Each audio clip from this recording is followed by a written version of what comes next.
And good Wednesday morning, peeps. How are you guys doing? I'm starting out with the drawing. Well, actually, let's turn off that banner first. Then we're starting off with the drawing. Yeah, and here we go. We got to figure out what the heck we're drawing for eventually here. Yeah, I've already got it set up, so it says hashtag peeps, and it says that there's 2 entries in there right now, and I'm going to show you why in half a heartbeat here, and that is because of. See, I figured out yesterday. This is me yesterday. It only takes me, 2.5 months. But working with this stuff before I'll probably be figuring stuff out in 2 years' time because they keep changing things. Chicory Chix. So this is what I did was I did it on through the StreamYard over here. So when I did it, it came up twice for me, both on the YouTube, and we're gonna hide that and bring it up on the Facebook side too. See, that's our Facebook. You can find us on Facebook, and we're going to be simulcasting over there as well. The reason this started, and the page on Facebook, that started, I want to say like 10 years ago, right? I started it out of, the short stories that I had written. And then from there, I went into the it's productivity slash, but really writing prompts, and that's kind of that's what you're seeing here is our here we go. See, our little thumbnails have to do with stuff that I created, 5-7 years ago, to do the Twitter writing prompts. And I encourage you guys, if you would like to do writing prompts, use these for writing prompts. Let us know. Put them in the comments, whether you're doing that now with the live stream or later. It's all good. It's all community. It's all trying to make those connections and keep us connected, right? I know nothing in the world that has as much power as a word. Sometimes I write one and I look at it until it begins to shine. Emily Dickinson,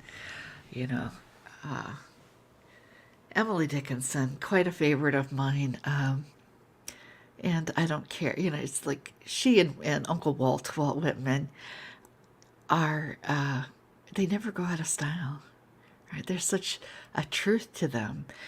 There's a formality to them to a certain extent, but the formality is broken through by the truth and the passion, right?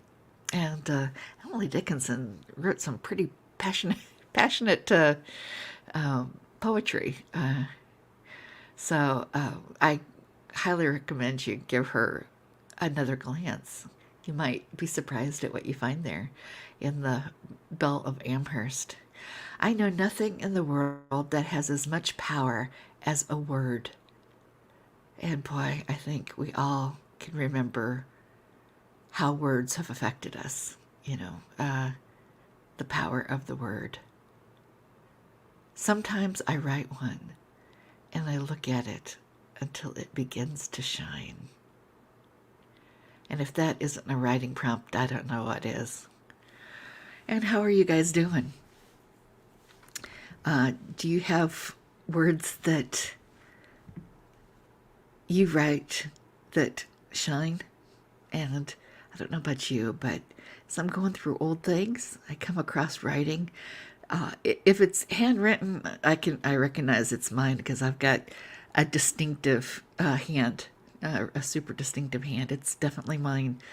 But if it's typewritten, it could be anybody's, right? And sometimes I come across something and I'm like, well, that's that's so interesting, and I really like how that's done. Then I realize how embarrassing that it's something that I had written and I had forgotten that I had written it. And how many of us have done that? If you're a writer, you have done that. You have done that.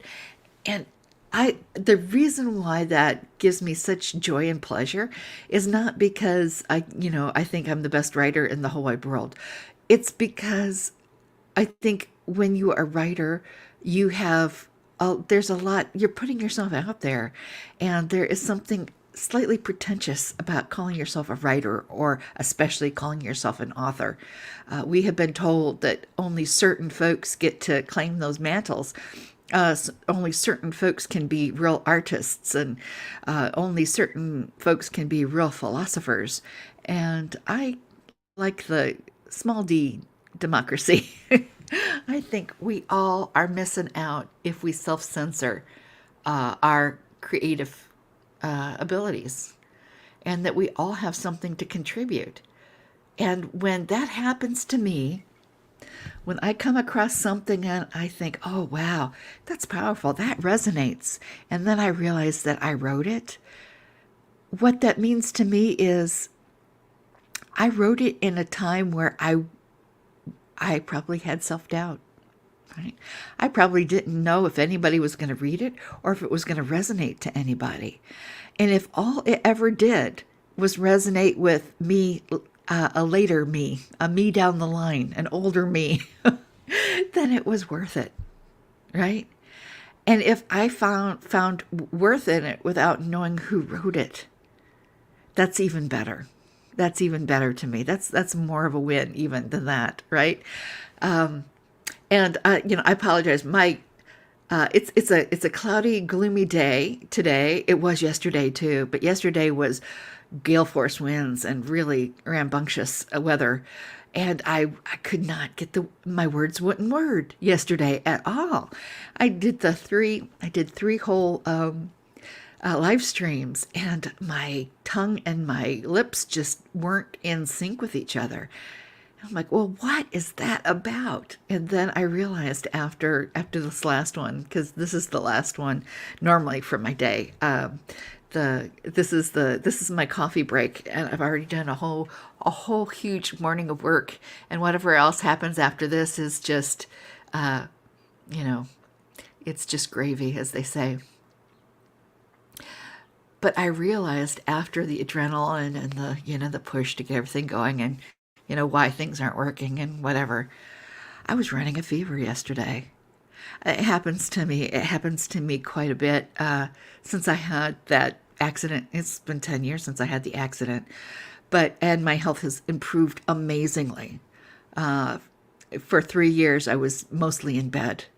I'd have some good days where I could get out and about, but they were precarious because I didn't know how the day would go, and you don't want to put yourself in a vulnerable situation. You don't want to put other people in a situation where you're vulnerable, because that could endanger them too, right? Them helping you. So we went from me mostly being in bed to me still having back spasms so bad that they would come up and that my eyes would jiggle like this. So it took me 6 years before the spasms would stop and I could get my driver's license again. And there's so much in this world that is attached to being able to drive a car. So we went through that. And then even after I could drive the car, I still could probably stand up for only maybe 20 minutes at a time. So, I mean, it's just been one thing after another, slowly, slowly, slowly getting back to who I am. And of course, during that period, even, you would think that all I did was eat in bed all day long. But for a lot of that, I could hardly get to the grocery store. A lot of times there was nothing to eat. And you'd think that I would have lost weight, but no, it's like a doctor told me that, especially with older women postmenopausal, that they shouldn't call them fat cells. They should call them storage cells, because they store all kinds of things. They store, yeah, fat, but they also store toxins, and they store extra hormones. And so if you're under stress, you're producing too much cortisol, and your body knows that, and it'll take it out and it'll store it. So even if you're not eating more, it looks like you're gaining weight because of that excess. And then as it flushes out, you have a whole nother reaction towards it. So it's the crazies that keep on giving, right? And but I'm getting better. And this is just to warn you that you'll probably see a whole lot of the stuff as you go to heal. It becomes a hot mess, but as I keep saying, there's value in that hot mess. You just have to keep plugging along. And I know nothing in the world that has as much power as a word, and that's the written word or the spoken word. And some of what I'm doing here is the speaking of the word. Sometimes I write one, sometimes I speak one, and I look at it or I hear it until it begins to shine, until it begins to heal, right? Thank you, Miss Emily Dickinson. I hope that spoke to you today. Leave us a comment. Hit the like button. Subscribe. You know all the things. So until tomorrow, you guys have a blessed day.